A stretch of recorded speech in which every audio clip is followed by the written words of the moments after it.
Yeah, why do you believe real estate is still one of the most reliable ways to build long-term wealth? Well, I guess before even answering that, let's talk about the two main ways people are normally trying to invest and build wealth, and that's either real estate or it's the stock market. Yeah. Okay. So what the stock market is really easy to do. It's easy to open an account, put some money in, and you're in. But what the stock market isn't is you have like no control over it, and taxes on stocks suck. Sorry, I just learned there were taxes on stocks. Huh? So I just learned there were taxes on stocks. There's taxes if you make money on them, Okay. right? So that part of it sucks. And so let's just talk about those two, and bring it back to real estate. The reason real estate is awesome is because you have a lot of control over what you do.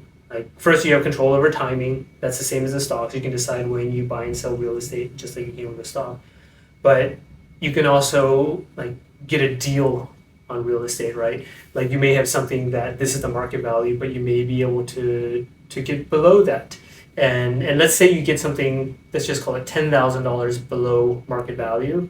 That's $10,000 that you just made, right? You can't do that in a stock most of the time, unless if you work for a company or something. So that's the first one. You can get a deal on it.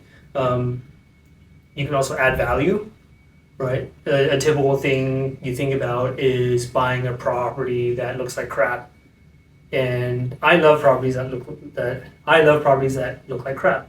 And I like that because it turns off most buyers out there from wanting to buy something like that. Right, so you can get a deal. Yeah, and it's just another way of getting a deal, right? Okay.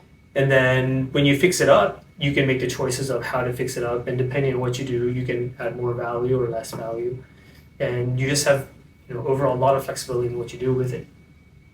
And then you can hold it or you can flip it, right? So those are also more ways to control it. Yeah, many choices that you can make, and it just all depends on what kind of investment goals you have.